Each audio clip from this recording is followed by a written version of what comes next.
嚟自日本嘅翠子 Roddy 新年期間躍進香港奧海城，以充滿喜慶嘅唔同造型，令大家耳目一新。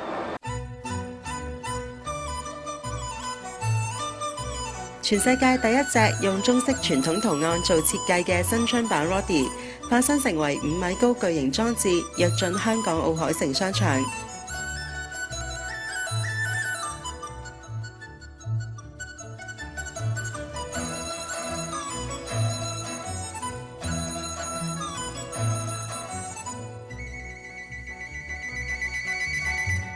新春版 Roddy 充滿喜慶色彩，大紅同貴氣金作為主色調，新春蓮花圖案做點綴，寓意吉祥好運。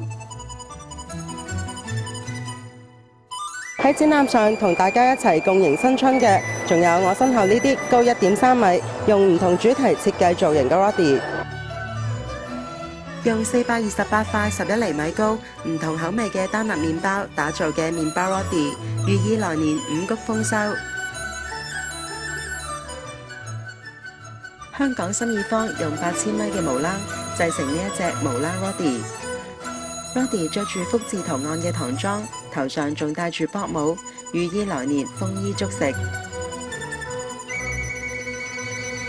香港第一隻港式醒獅 Roddy 用傳統清鎮做舞獅底柱，寓意來年步步高升。花藝主題 Roddy 相信係女士嘅最愛，用牡丹花、繡球花、西施菊花同櫻花等傳統蓮花搭配而成，色調繽紛悅目，寓意來年花開富貴。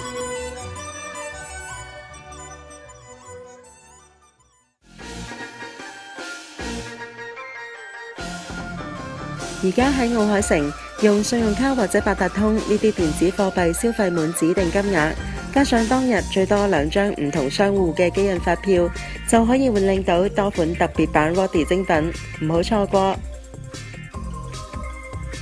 奧海城為咗配合往來深圳灣嘅直通跨境巴士開通，最近推出咗旅客優惠，只要關注香港奧海城微信號，憑當日喺商場消費嘅任何小票，就可以換領奧海城時尚購物袋。